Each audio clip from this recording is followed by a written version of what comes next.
You're listening to Trek FM. Want to join in the conversation and share your thoughts on this episode? Join the Babel Conference, our listeners' discussion group on Facebook. Just type BABEL into the Facebook search field, and we'll look forward to seeing you there. This is Steve Sansweet of Rancho Obi-Wan, and you're listening to the 602 Club.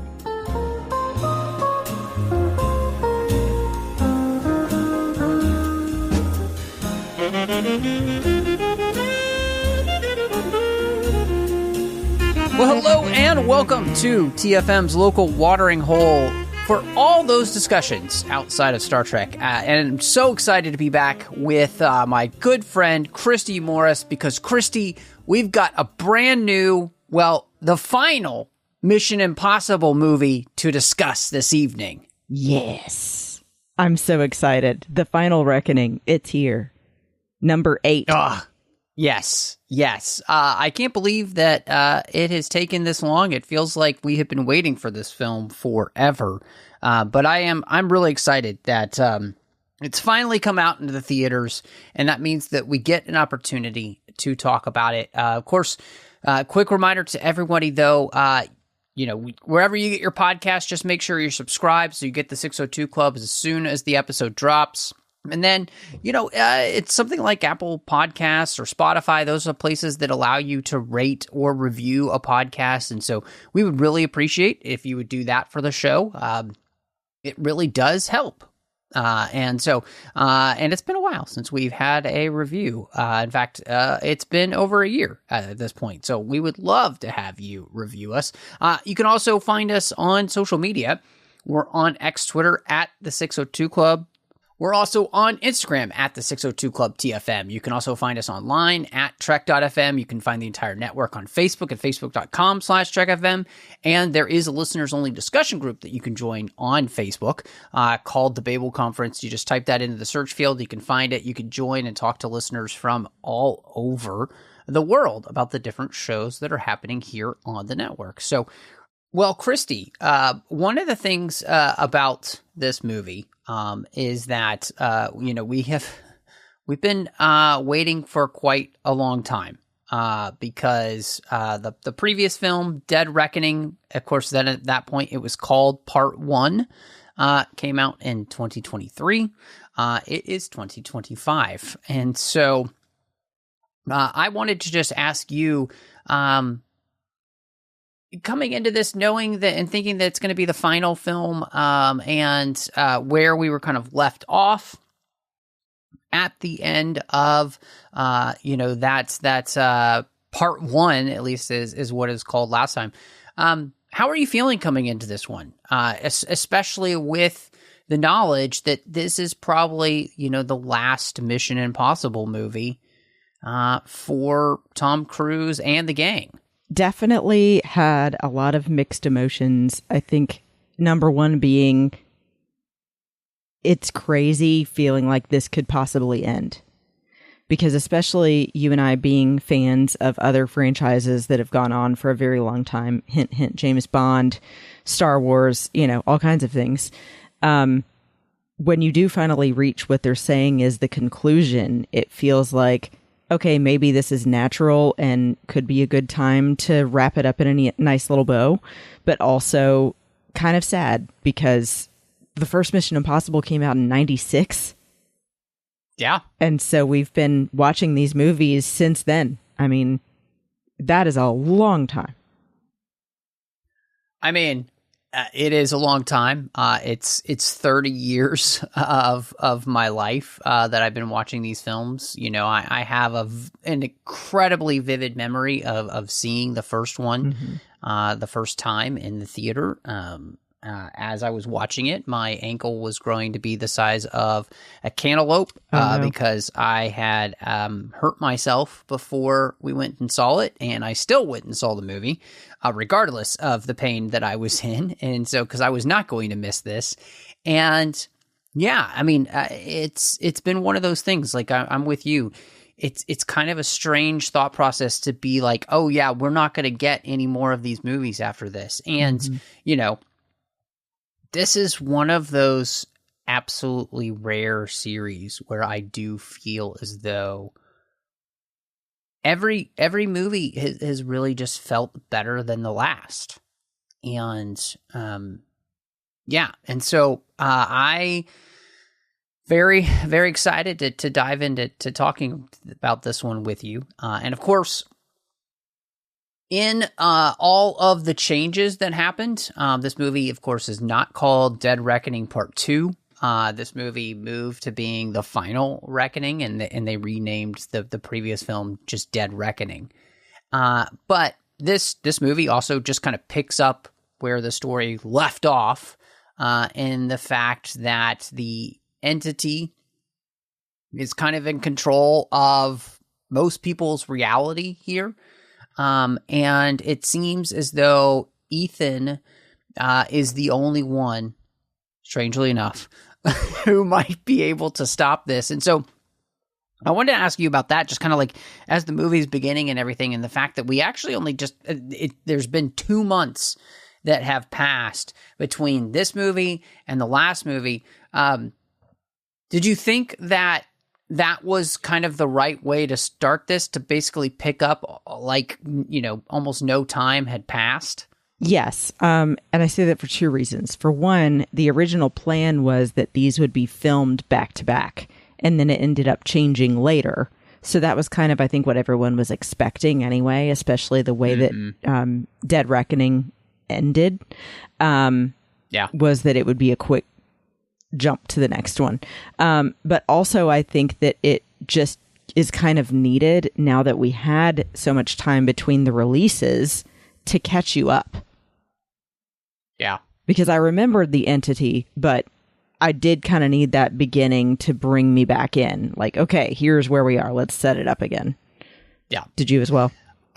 Yeah, I think that you made a really great point there, which is the movie recognizes, and I was listening to an interview actually with Christopher McQuarrie, and he was talking about that idea of, all the time that unfortunately had passed between the two films. It really wasn't necessarily all their fault. They had strikes that got in the way and all that kind of stuff. And so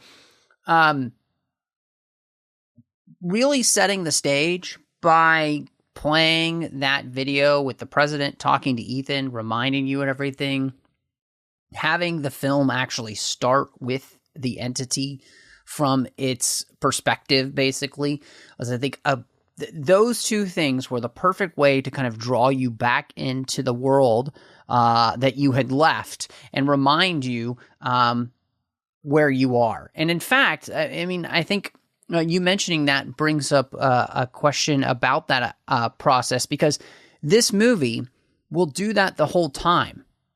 Every time they kind of have a callback to somebody, whether it was from Dead Reckoning or any of the previous Mission Impossible movies, they actually show you a clip of that.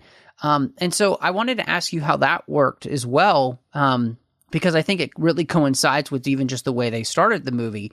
It's almost as if, they don't assume anything, that just because you're a fan, you're going to remember every single moment or anything like that. And they really seem to be setting this movie up for, fans, but also people who, well, goodness, what if this was the only Mission Impossible movie you've ever seen?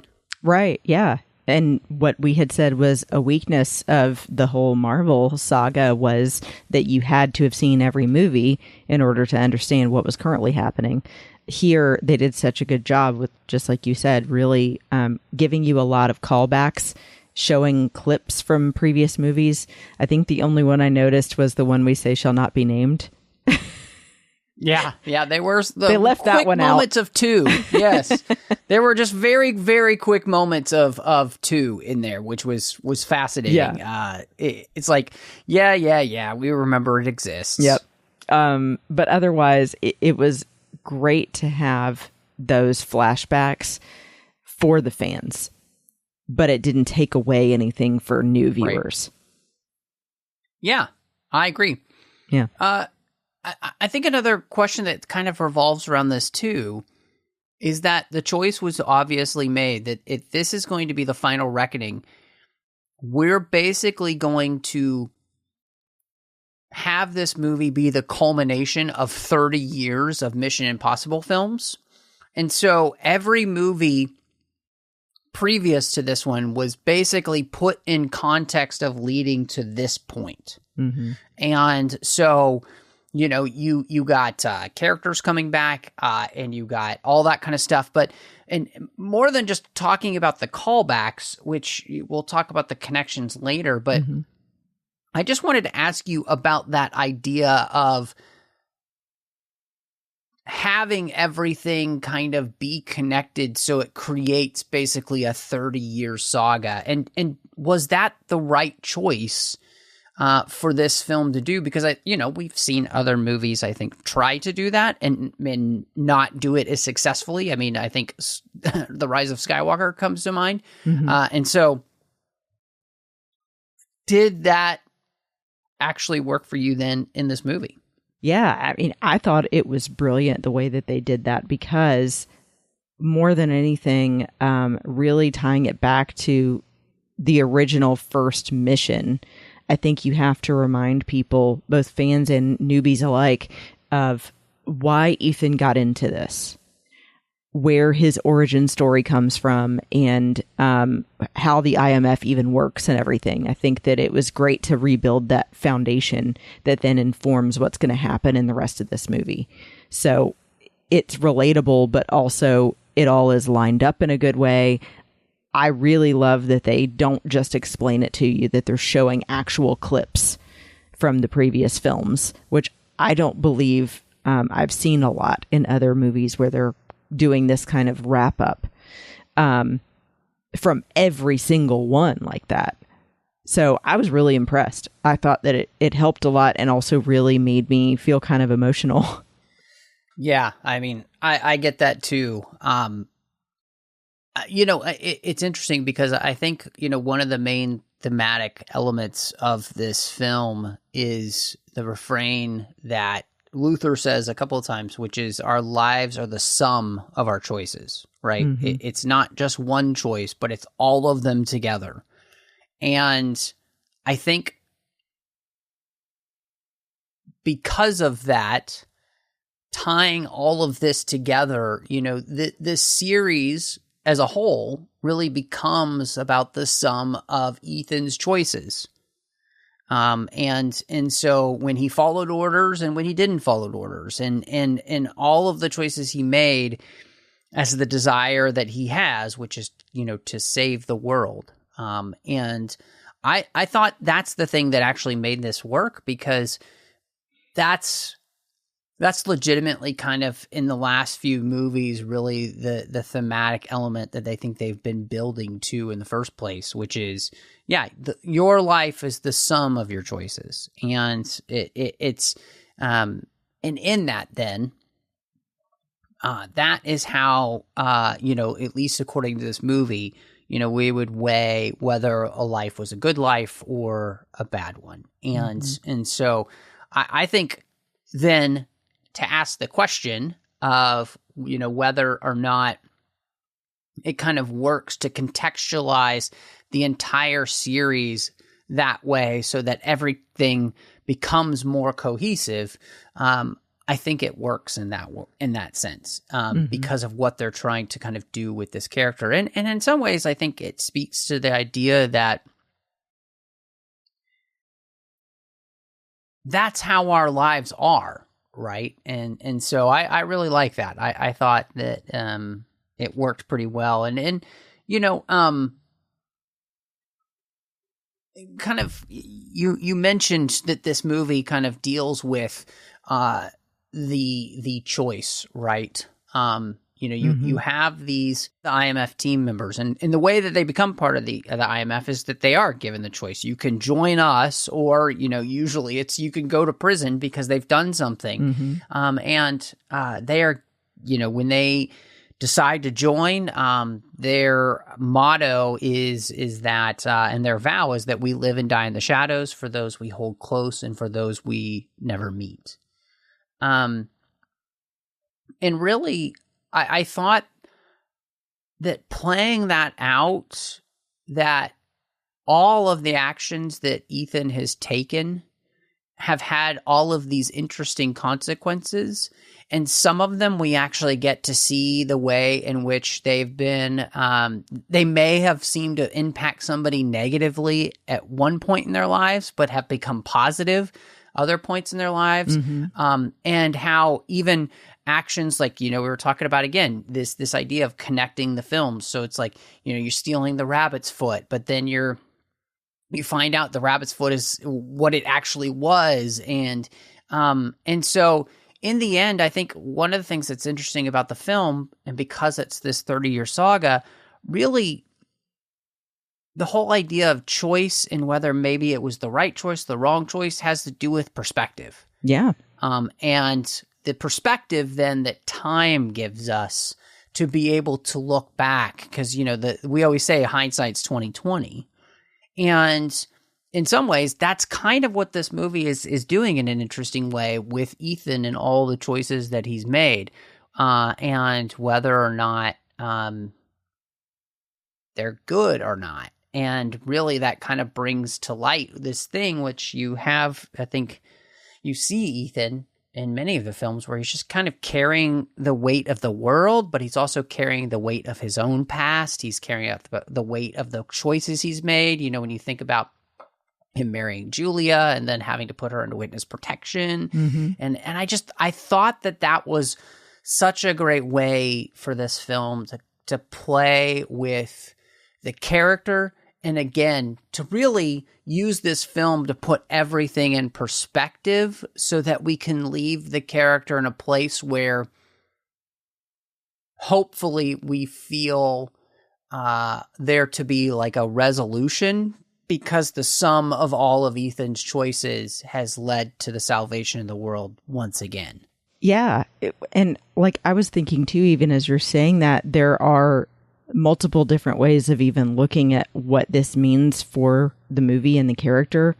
I think it also comes across as, to me, in our lives, there are millions of different directions we could go depending on what choices we make.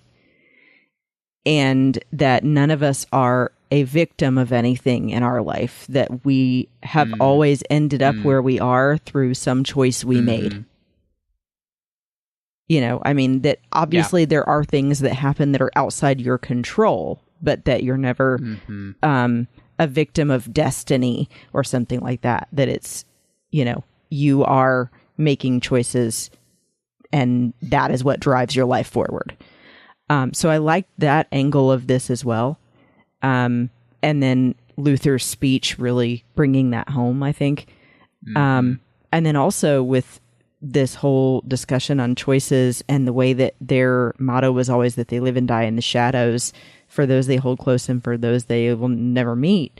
It reminded me a lot of just even the military.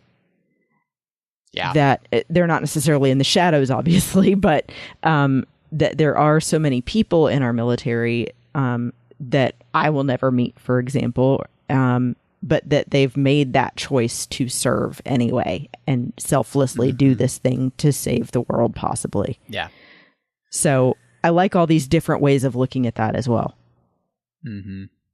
Yeah, I agree with you. I'm glad that you brought that up, the idea of the speech Luther gives at the end, because that kind of becomes the great juxtaposition between Ethan and just about every other character throughout the series, which is, Luther is basically saying something that we've talked about ad nauseum really on this show, because so many movies are kind of discussing this idea, which is, are you going to live life only for yourself and for what you can get out of it? Or are you going to be a person who lives by basically the golden rule, somebody who is willing to lay down their life for another? Are we going to be driven by our base instincts as human beings, which are not good? I don't think anybody can argue that. Or are we going to live up to the better angels of our nature? And that's what this movie is kind of arguing that we should be doing, that we should be living, for kindness and trust and mutual understanding. And Mm-hmm. it's fuzzy because, you know, I think as much as I like his speech, the whole idea, you know, of him saying that a future reflecting the measure of good within ourselves and all that is good inside of us is measured by the good we do for others, which there's a lot of truth to that. But as we see throughout the film, and just in general with the Mission Impossible films,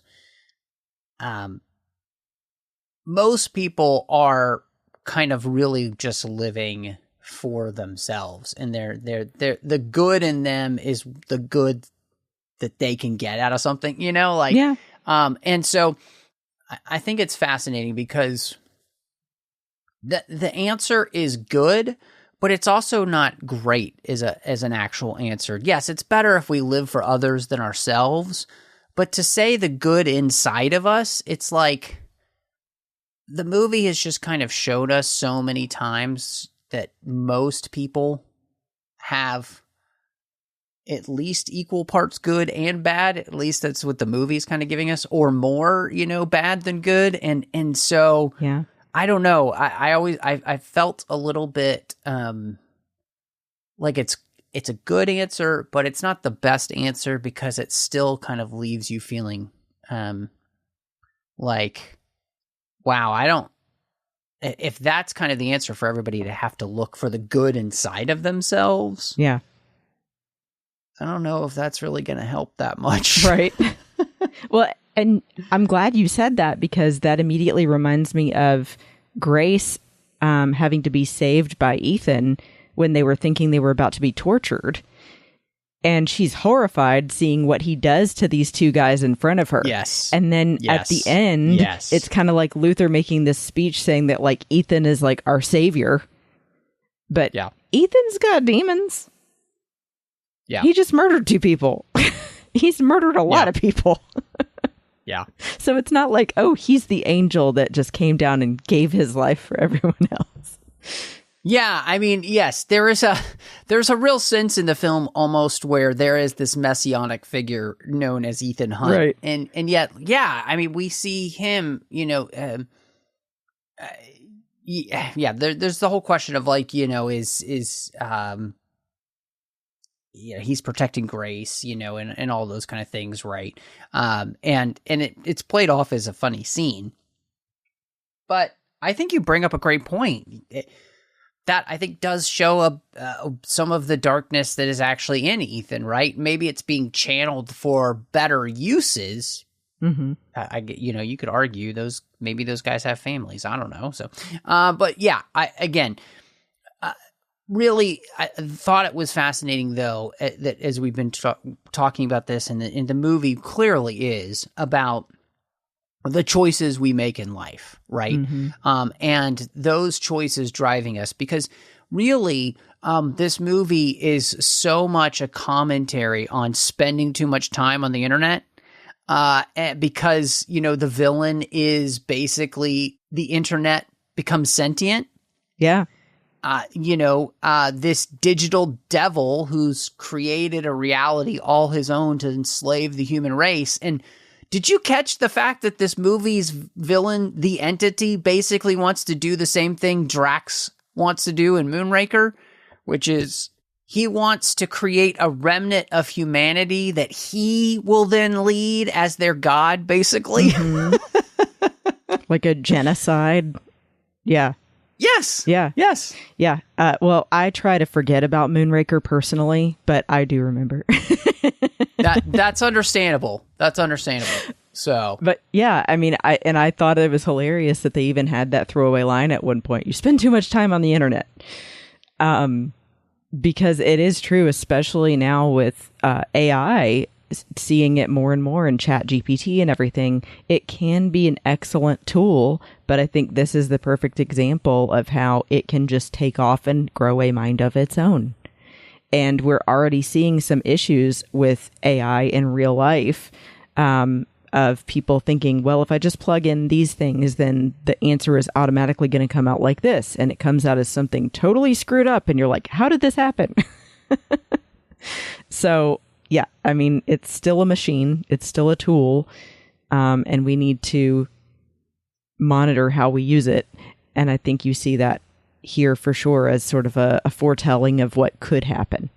Yeah, I mean, the fascinating thing, and like you said, we've already seen plenty of places where AI could be incredibly dangerous, right? Mm-hmm. And, I thought that, talking about the idea of the messianic figure of Ethan, I mean, he's literally going against the entity which he calls the father of lies, which is one of the names of Satan in scripture. Yeah. And so, and the idea of the place that we find ourselves where people can spend their whole life in a reality that is of their own choosing because an algorithm can create a digital echo chamber that doesn't actually conform to what's true or what's actually real.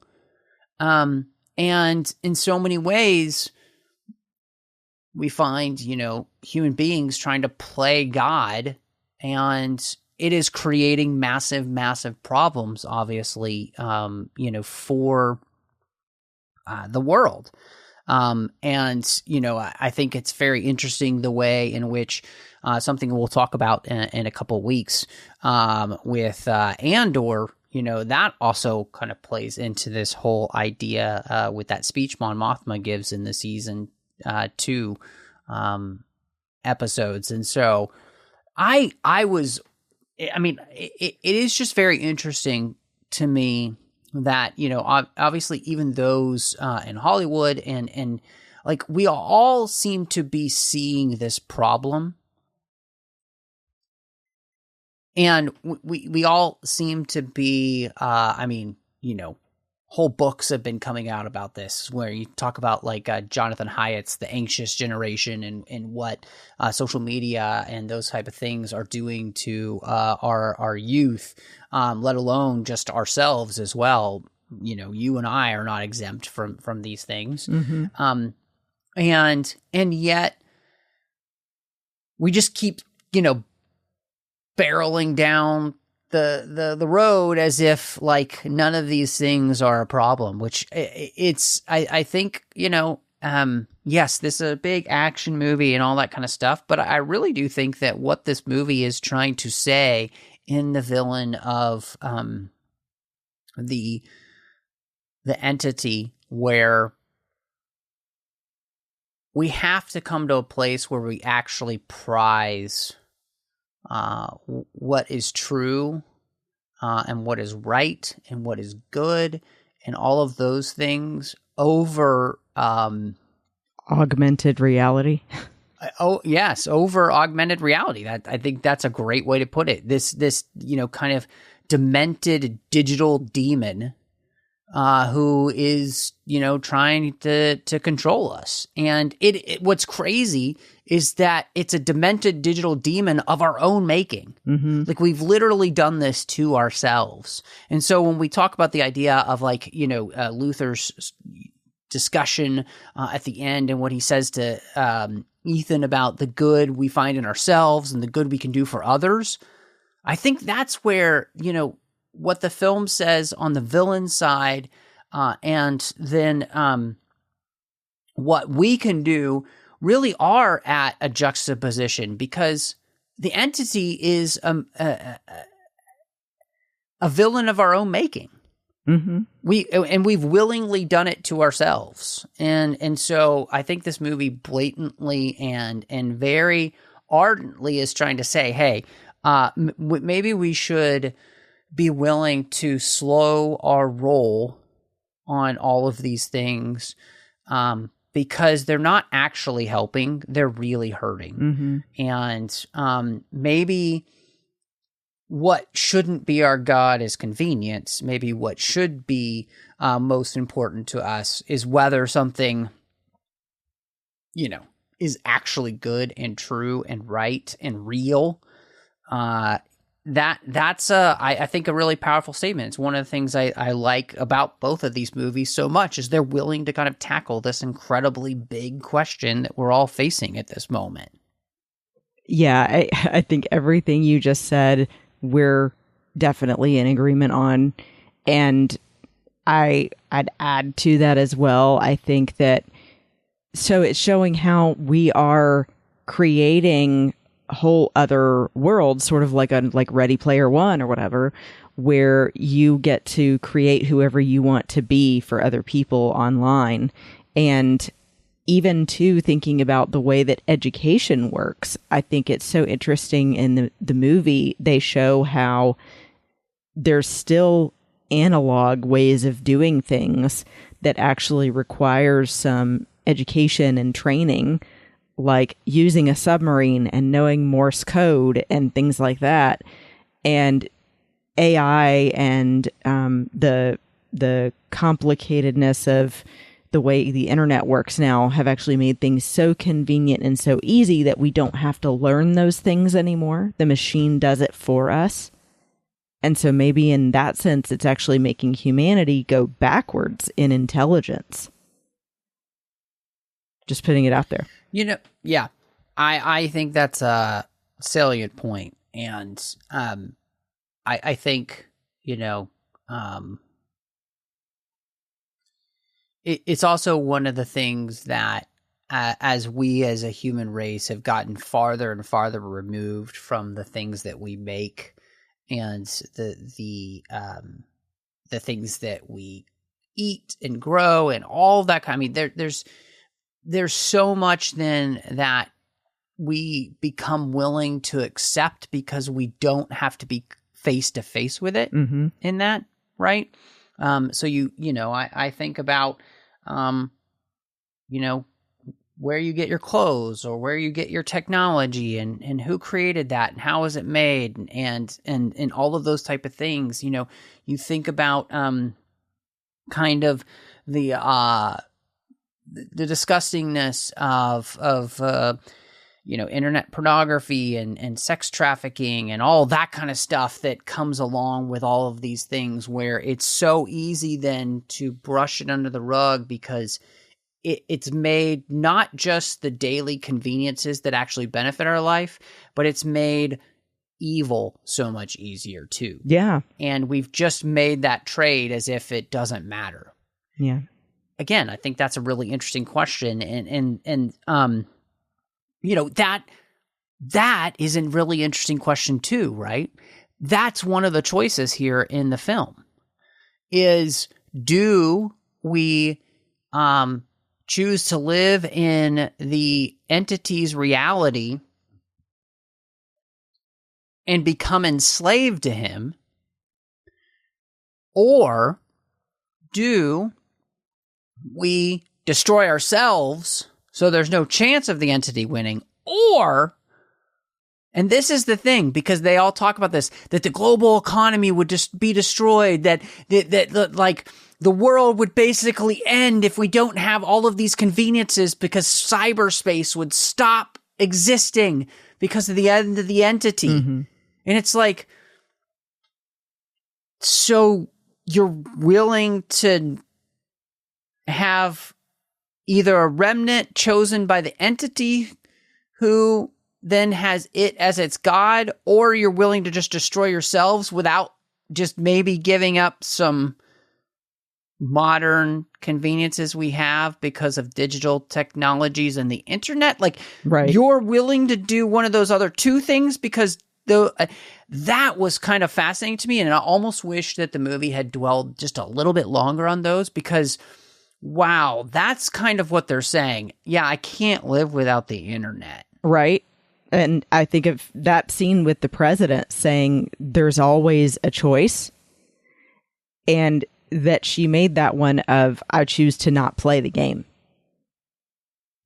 And so I thought that was a brilliant way of looking at it and showing that those were not the only two options. It wasn't just to give in to the entity or to cause nuclear war.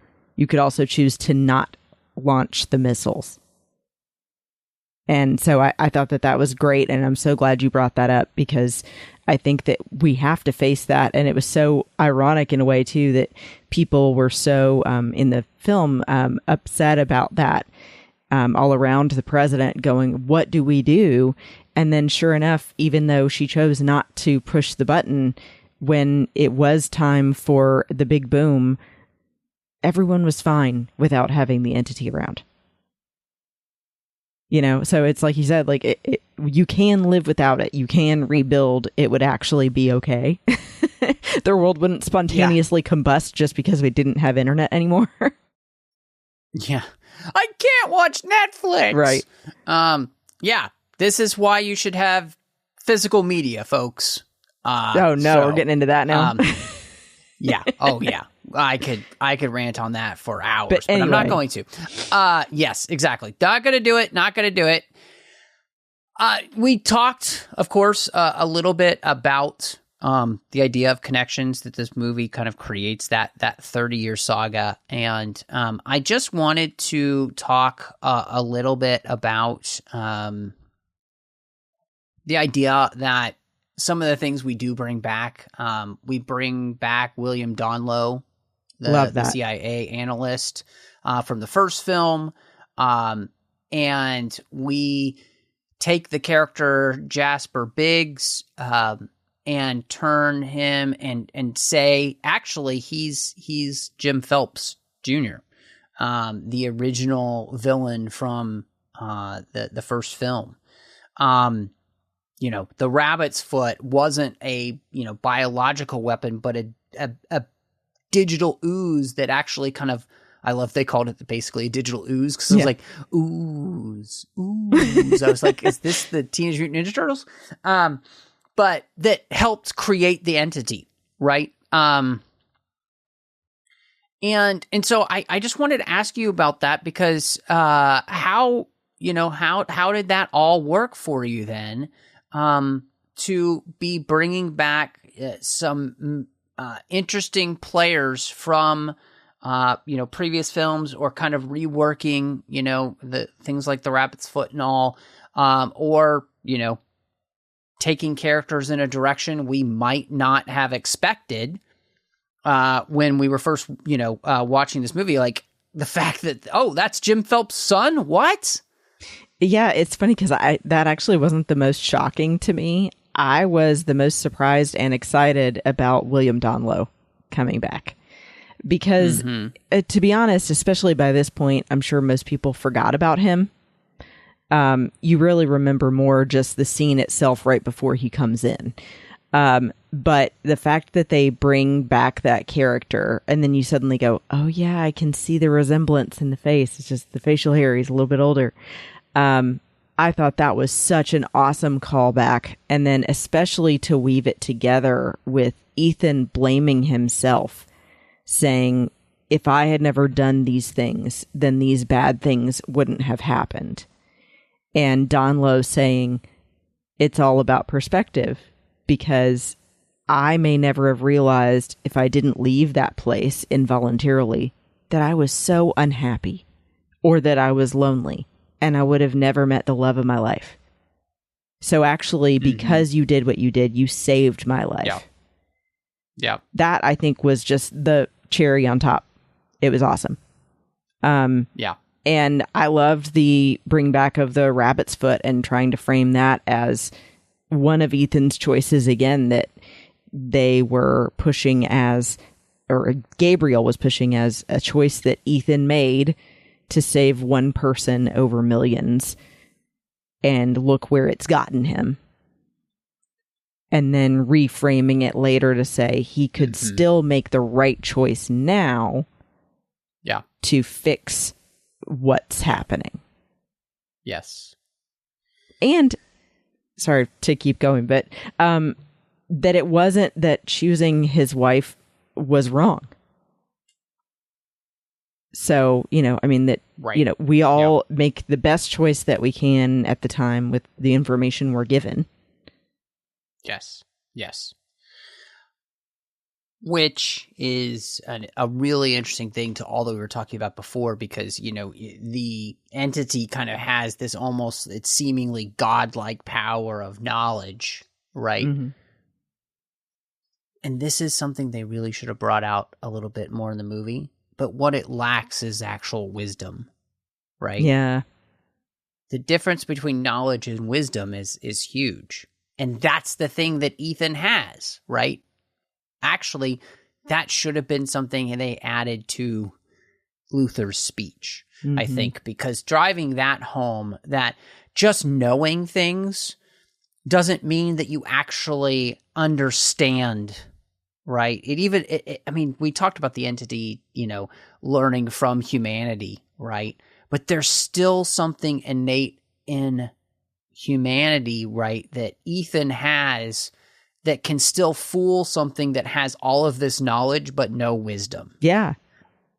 Well, that's fascinating to me. And to piggyback on what you're saying too, it calls back to the president's speech at the beginning where she says, "You never followed orders, but you never let us down." Yes, exactly. He was always the one to go rogue. And that's what he has over any machine with this all-knowing nature, is that he can reason and decide to do something completely unexpected. Exactly. Yes. And again, there's something that innate human nature of like instinct and all that. So, and that so perfectly ties into, like you talked about, Donlo, who really becomes the avatar of this idea that even those things that can seem the worst at some point in our life can be looked back on and we could see it again in hindsight and say, oh, that was actually the best thing that ever happened to me. Yeah. Now, that's not to say that everything like that was terrible in our lives would be able to see on this side of eternity. But there are a lot of things in our lives that are like that. I think I've mentioned here before, but one of my favorite series is a book series that starts with the sparrow and it ends with the book Children of God, and that is truly a book about eternal perspective. Basically, what happens if we could actually see the ramifications of all of these things on a longer span of time? What might that do to our understanding if we could actually basically have a godlike view of perspective? And so I loved that because, again, like William Donald is like, this is the happiest I've ever been. Like, I would never have met my wife. She's amazing. Like, I wouldn't have given this up for the world. Yeah. Because of the outcome. And I loved that. And I also really, I think the Jim Phelps Jr. character really kind of helps us to be able to have that moment, right, of that the choices that Ethan made with his father and kind of, the way in which that character has kind of tried to make up for his father's indiscretions, right? Realizing truly, I think, I can just be my own person. Mm-hmm. And I don't have to be driven by always trying to follow orders when it might not necessarily always be the best thing to follow orders. And, again, Ethan shows us that. And so I think all of these things really, really worked as connections. And I really appreciate it, again, as we talked about the kind of bringing everything full circle. And in fact, what I found most interesting about this in bringing Ethan's story full circle is that this movie really mirrors that first film a lot. And especially, it's a much slower, more plot-driven film throughout the majority of it. And then you have that moment of incredible tension, right? In the first movie, it's stealing the knock list from the CIA vault. Here, it's the submarine. And then you have this amazing finale that's just all out, right? In the first movie with the helicopter and the train and all that, have the same thing in this film with the planes and the bomb and all that. So I found this really fascinating because this movie really does bring Ethan's story full circle by creating a film which is very much more in the vein of the original film, because this is a slower, type of movie. It is not just action, action, action the whole time. And at the same time, too, that movie was about Ethan losing his whole team because he had been betrayed, and then slowly rebuilding a team. And what's interesting about this movie is that he's got this team now that he's built, and it's about them together instead of losing them all, being able to save the world together once again. And so, yeah, I think that's really cool, which leads me to the question I've got to ask you. We do lose a member of the team. Yep. And unfortunately, R.I.P. Luther. And so I wanted to ask you what you thought about that, because obviously he's been a fan favorite, since I think his introduction in the second film, which is one of the few things that come out of that movie that was worth it. Yeah. So I think that's a really big thing to mention here, because on the one hand, I'm glad that he is the only team member that we lost here. I don't think it would have served the story if it was like, and all of his team died again. But I do think that you needed to show something else to motivate stakes in this case, and that it was a good natural conclusion for Luther. It sucks that they had to do it with like him being ill as well. But I get the timing of it and everything. And then finally being able to give Benji his due to run the team. Because I do think you could see over time through all the movies, if you watch them in order, Benji building more leadership skills and more skills in general.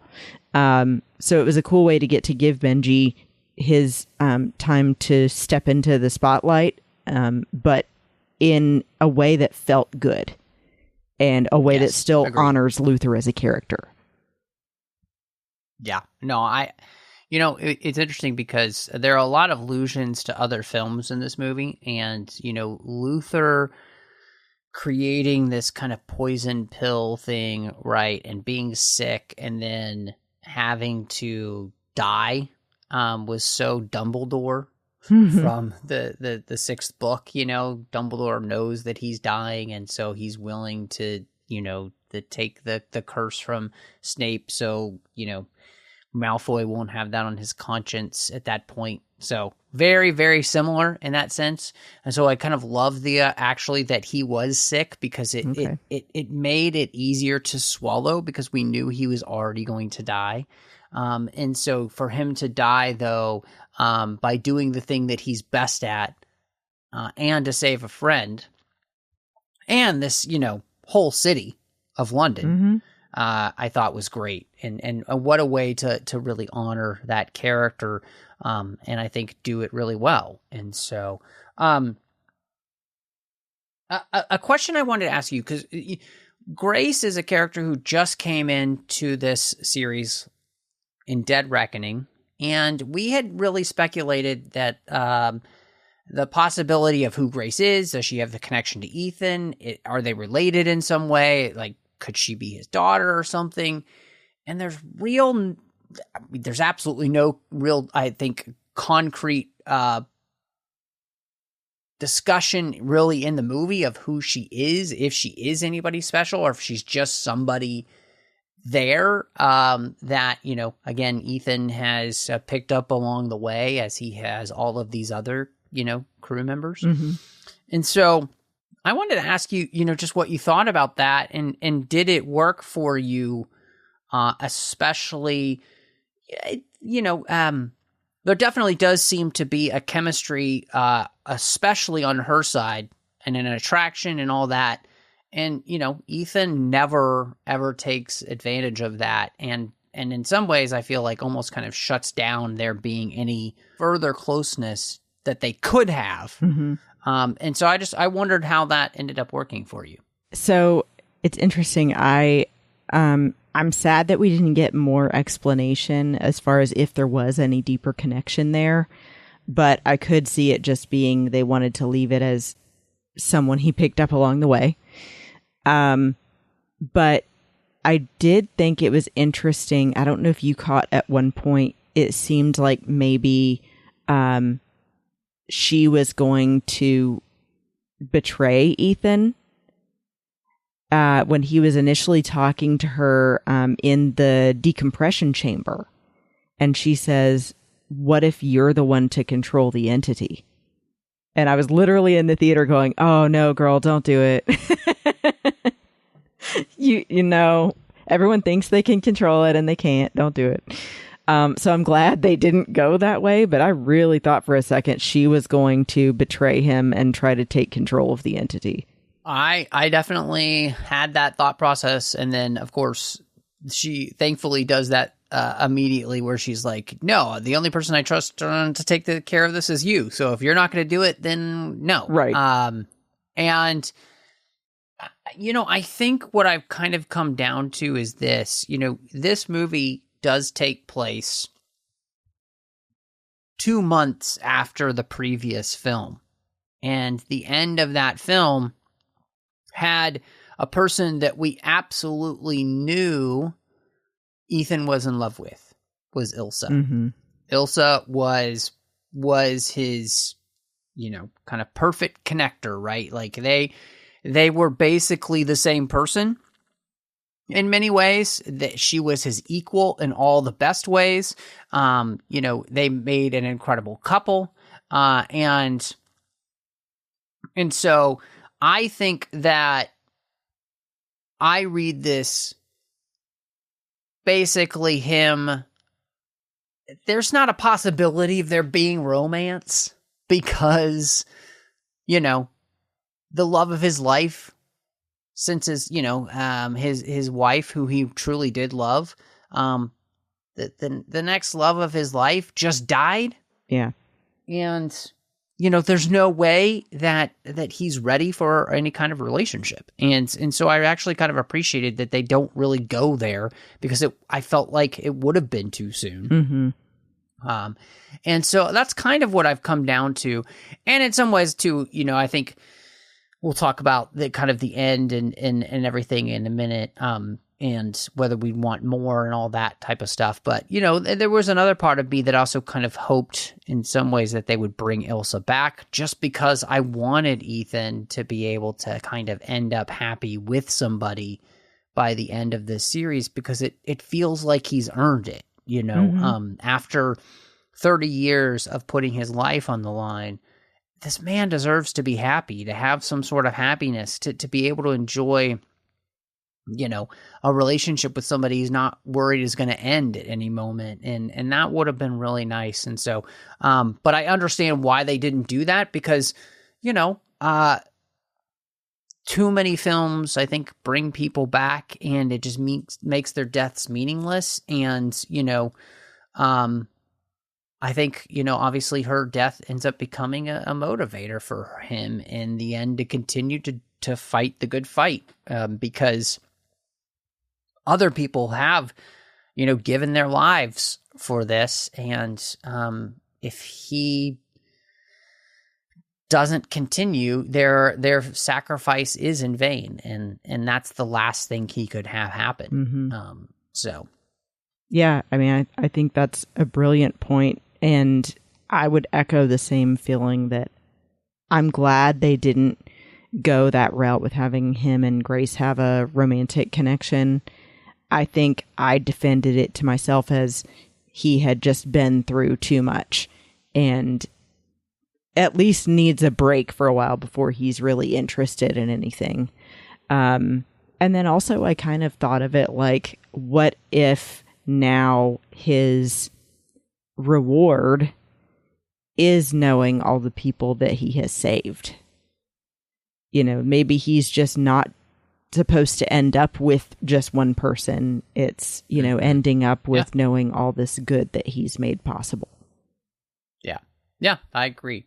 Now, I do have to ask you one more question before we kind of talk about the action, because I wish that there had been some romance in this film. And I really kind of hoped that Benji and Paris were going to end up together by the end of it because of the way their relationship evolved. And I just felt like it was so sweet and kind of really just honestly cute, the way in which they slowly kind of came together as characters. And I do think that sometimes these movies kind of shied away too much from there being any kind of romance. And this is a place, since that's the last one, I just think that, again, somebody kind of getting that type of happy ending would have been nice to see. Yeah, I'm glad you brought that up, actually, because I was thinking maybe that was the direction you were going. I did think, especially in the scene where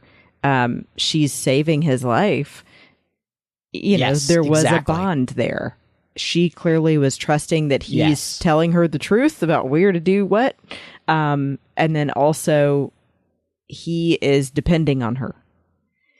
But I also just love their back and forth where they said that they wanted Gabriel alive, and then she's straight up trying to shoot him in the head. And he's like, no. Yes. We said we want him alive. Yes. And she's like, yeah, they well, were I want him so dead. great together. I could not agree with you more. I 100% agree with you on that. Yeah. And so, no, I just think it would have been really nice to be able to have. Yeah.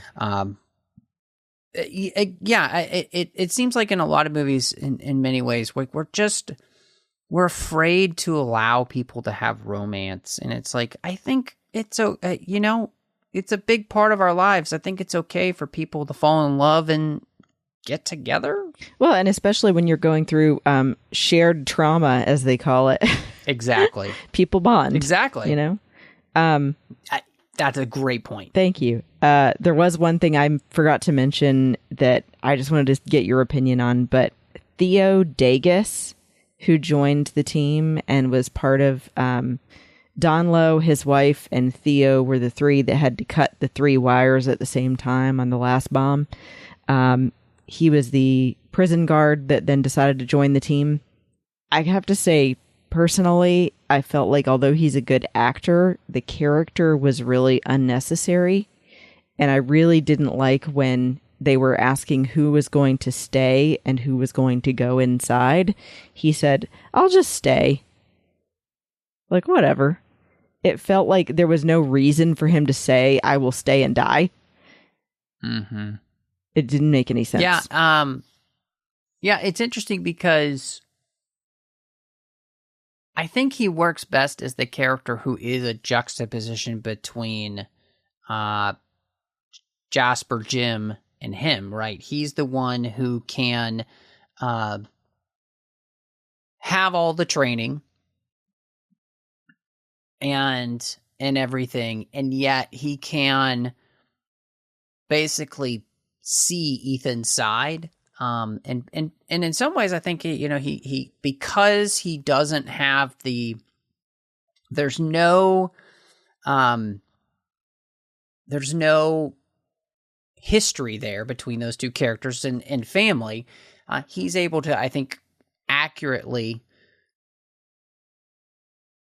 assess Ethan. Mm-hmm. And so, to me, that's how he works best as the character. And then I thought it was interesting because, in the end, the reason in which they are able to actually survive Don Lowe and his wife is because there is a third person there. Mm-hmm. Because they all have to cut those wires at the same time. They have to do 3 of them at a time and at one time. And if he hadn't stayed, they'd have all been dead. Mm-hmm. And so I found that to be interesting, the way they made that work, like his sacrificial choice of basically saying, I'm going to stay and guard them, make sure that they can keep this thing from going nuclear. and that so that hopefully you guys can complete your mission. And then it ends up saving everybody's life in there. Again, it really came down to almost that idea of like the choices. You know, our life is a culmination of our choices, and so.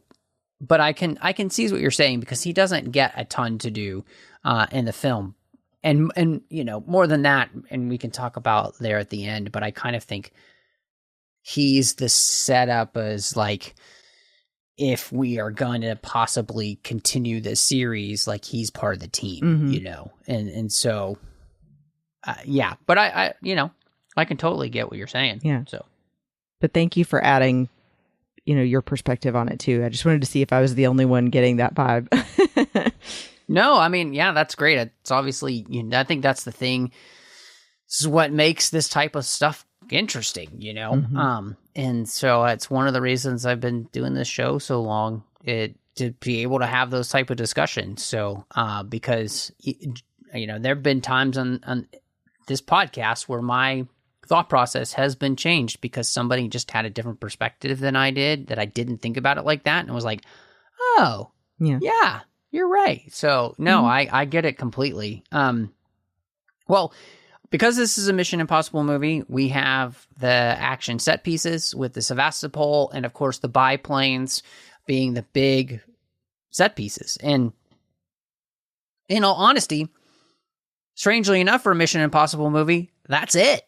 And so I wanted to ask you, how did you feel about that? And did they do everything that you would want them to do in a Mission Impossible movie without feeling like, oh, you wish you had had more? I really think that here, less was more. They really made such good use of those two sequences that I think that it was okay that it wasn't similar to like Fallout, for example, where it's just everything was action packed, or even Dead Reckoning. I mean, that cliff jump I will remember forever. And I told my husband there is no substitute for seeing that scene in the theater in Dolby. It's true. And we saw this one in Dolby because I said that's what we got to do. But honestly, also being someone who is, in the past, I tried scuba diving before. And I am actually afraid of just how deep the ocean is. And I only want to go so far. That whole scene with the Sevastopol was terrifying, especially seeing it in Dolby and having my seat shaking. And then same with, I actually had a friend when I was 16 that passed away in a plane crash. Oh my goodness. And so then seeing scenes where there might be a plane crash was also terrifying. So I was like, this is my two worst fears in the same movie. And I'm just crawling in my seat. Oh, wow. But that speaks to how well they were done. So, sorry to get a little dark there, but I thought they were so well done as far as the pacing, the composition with the music for those scenes, and definitely feeling the weight of what could possibly go wrong. I was incredibly impressed. And I think what all of us love about the Mission Impossible movies is Tom Cruise doing his own stunts. And every movie you're just going, is the man insane? Does he want to die? I agree with you. I think you said it perfectly when you said less is more in this film. And I remember the second time I saw the film this last weekend, I was sitting with some friends, and the wife, she said, I didn't feel that 3 hours at all, because this movie is basically 3 hours long. Yeah. And I think that speaks to the quality of the movie and the storytelling, that you didn't need the action to get you there. What you had was good storytelling. I mean, the incredible filmmaking nature of the Sevastopol, where that is an incredibly huge gimbaled set that is full of water that they are rotating to make all of that happen, because it's all real. And any digital trickery that they're using in there, you can't tell what's digital trickery. Mm-hmm. It's just phenomenal. Of course, maybe this is the first mission that was impossible, or maybe the second mission, because this is the second time that Ethan has died and have to been brought back to life. Right. And so, I kind of enjoy that. Obviously, it is insane. There's no way he would have survived whatsoever with the temperature of the water and all of that. I mean, he just would be dead. There's no doubt in my mind. Getting the bends is a real thing, and that also is terrifying. So yeah, no. That combined with the temperature of the water, like you're saying, you would just be straight up dead. Yeah, I mean, you would have been frozen immediately. Because that water is so cold. But anyway, those are the type of things, like, this is a Mission Impossible movie. I let that stuff go. It's a movie. Yeah. And the whole biplane sequence I thought was phenomenal. The beauty of Gabriel as the villain is that I hate this man so much that I just can't wait till he's dead.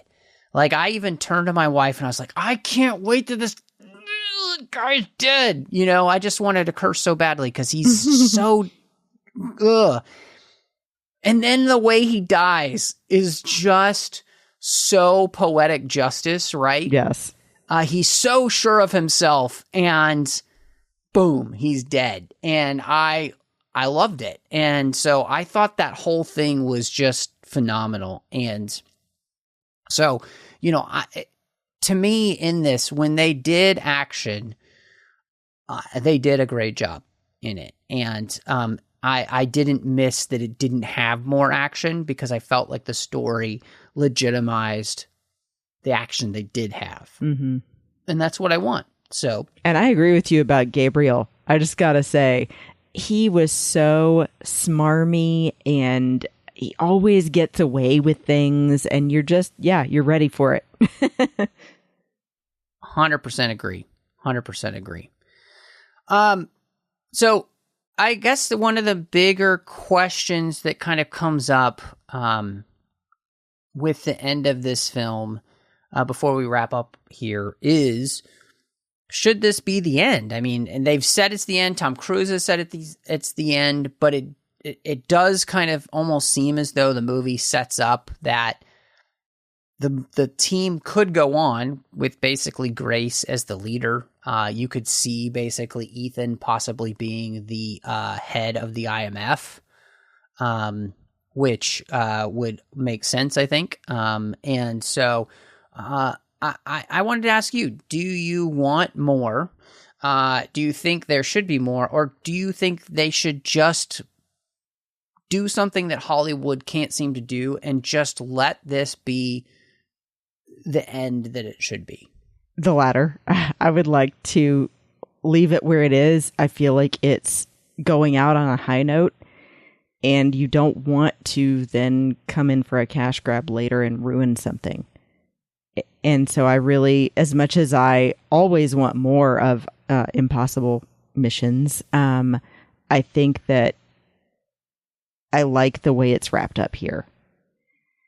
So, and that's how I feel about it ultimately, but I do see how there's been a lot of back and forth. Actually, Tom Cruise said that there could be possibilities for things to be revived, but then later he comes back and says, well, we changed it to the final reckoning for a reason. It's final. Right. So, is it going to get more? Is it not? We're not sure, but I'm okay with it stopping here. What about you? Yeah, I mean, I'll put it this way. I think that there are very few franchises where every movie subsequently, besides two, either is just as good or better than the previous film. And that's an incredible run. And whereas I think that you could absolutely try to continue this with Grace as the leader there, and if you had Benji back and those kind of things. And maybe Ethan, again, is the head of the IMF, which would be interesting. But I just think the problem is that I can't see people coming to a Mission Impossible movie where Tom Cruise is not the main person, because he's so synonymous with this franchise. It's not just the character of Ethan, but it's just the franchise itself, right? I think it's the same thing that Lucasfilm realized about Indiana Jones. Mm-hmm. Indiana Jones is Harrison Ford. This is not a James Bond series, I don't think, where you can just plug and play with different characters. And so, yeah, I think this should be the final reckoning. And I think this should be the end because, like you mentioned, I mean, it's such a satisfying ending. Mm-hmm. And so I don't want anything to come in and mess that up. And I would rather not have more and just be able to, watch this series for the rest of my life, -2, and enjoy every single film in it, than them kind of do what they did with the Jason Bourne series, where then, even though I love Jeremy Renner, them trying to bring him in and make like the same type of movie, but different with a different character. And it just didn't work. Yeah. I don't want that to happen with this. So, this should be the end. Well, Christy, I do think this is like a 3-hour movie, and I feel like we could keep going on this movie. Probably. for quite a bit. Yeah, for quite a bit longer. But I'm very interested to see where you are then in your ratings for Mission Impossible, The Final Reckoning. I feel like everything big that I would have said I've already gotten out there. But ultimately, I'm just really impressed. I left excited, whereas, going in was apprehensive at how they were going to do this. And I think that I was really glad to see how things wrapped up. So really, there wasn't anything much that disappointed me or took off any points other than the one character I thought maybe was a little unnecessary. So ultimately for me, it is a 4.5 out of 5. I got to figure out what I'm going to rate with. The golden memory stick. But what about you? Yeah, I think for me, that I really, it's hard to end a series, right? And there's so much that's kind of against you when you're trying to bring something to an end.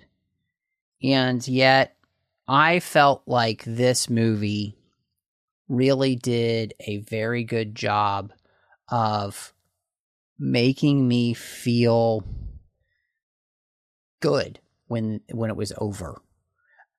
Is it my favorite Mission Impossible film? It's not. Yeah. But does that matter? No. And in that, there were a couple things in there where it's just like, it's not just what I wished would have happened, but I felt like, since this is supposed to be the final film, allowing there to be some resolution for characters that gave you a sense of like real hope. Again, like a Benji and a Paris romance, something like that. I just think would have been really nice. And so, or is there, further connection with Grace and Ethan, or is there not? And all, so those minor things. This is a 4.5 out of 5 stars for me as well. Like I absolutely agree with you. And it's interesting because I think the last 3 films were 5 stars for me, and this is 4.5. That doesn't make it a failure on any level, right? And the biggest thing is that I come out of this final film so thankful that they did such a good job. It's a really good movie. Yeah. And it ends the series, I think, really strongly. And you can't really ask for more from a final film, I think, than that. Because we've seen so many movies, fall flat on their faces, and this one doesn't. And so I'm really thankful that it didn't. I'm so glad to hear that. I wasn't sure exactly if you were going to end up the same as me. So I'm so glad we're both on 4.5 out of 5. Yeah. Well, Christy, it's been so much fun talking about this, but if people wanted to catch up with you and talk to you a little bit more about Mission Impossible or anything else, where would they find you? Well, of course, you can always find me on Instagram at BespinBell, and I'm on Letterboxd, which I need to be more active on. I'll finally go back in and update some stuff. I need to put this one in, 4.5 out of 5. There we go. And then I'm also on Facebook. And what about you? Well, you could find me all over the place under the name Matt Rushing02, all over social media. So if I'm on that platform, just find me there. And of course, you can also find me here on the TFM network with a bunch of other shows that have to do with Star Trek. All of the great Star Trek franchises that we love. I'm talking about a lot of them with Chris Jones. We have an absolute blast doing that. So I do hope that you will check all those out. And over on the Nerd Party Network, you find me doing a couple of shows. One is Owl Post with Drea Kaufman, where we talked about every single chapter of the Harry Potter series, one chapter at a time. And then, of course, you'll find me over on Aggressive Negotiations with the great John Mills, as we are talking about Star Wars each and every week. And before we do our official sign-off, I just wanted to add in one more thing, also, not only for you, but also to just reward everybody for listening to the end. I wanted to share that this is my last official episode as co-host with you, but it won't be my last ever. But I just wanted to make sure I said that. Good news. So I'm definitely glad that this will not be the final episode. And, I think it's crazy, how long we've been doing this show together. If I had known you were going to do this, I would have been able to look it up. But honestly, it's been years that we've been doing this together. Quite a few years. So I can chime in on that because I did look it up. Oh, you did? There you go. See, somebody was prepared. Sometimes. It's been 10 years. Wow. We met with our spouses at Star Wars Celebration in 2015 in Anaheim, California. Danae wasn't there. Oh, okay. But we did meet at Dragon Con the next year. Yes, yeah. But you met Michael at Anaheim as well. And I know one of my first episodes was just as a guest, a trial run, talking about Diamonds Are Forever. And also did one as with us talking about Passengers. Yes. That was right. That's the first major one that you were on where you're like, yeah, you're going to be the co-host. Yeah, which was crazy. And so I really wanted to go back and give the details and also just say thank you to you. Because for one, if you hadn't started this, there wouldn't have been a show for me to try out on. And also hadn't, trusted me to know what I'm talking about and do the work behind the scenes to be prepared for things, and let me come on and do this. I wouldn't have gotten into podcasting. Yeah.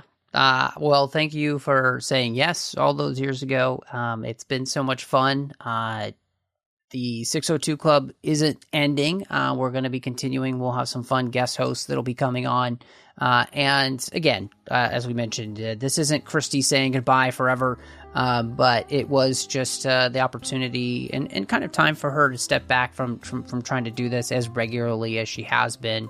For anybody who doesn't know, podcasting it's a ton of work. And whether it's, going to the movies or watching shows or any of those things, it takes a lot of time behind the scenes to actually make this stuff happen. And so I'm so grateful to you for I mean, the fact that it's been 10 years is insane. And yeah, I'll look forward to the time when, you come back and, talk about something that you're excited about. But it's been a real blast. And I am going to stop talking so that I don't get too emotional. But thank you so much for joining us. And y'all come back now, you hear?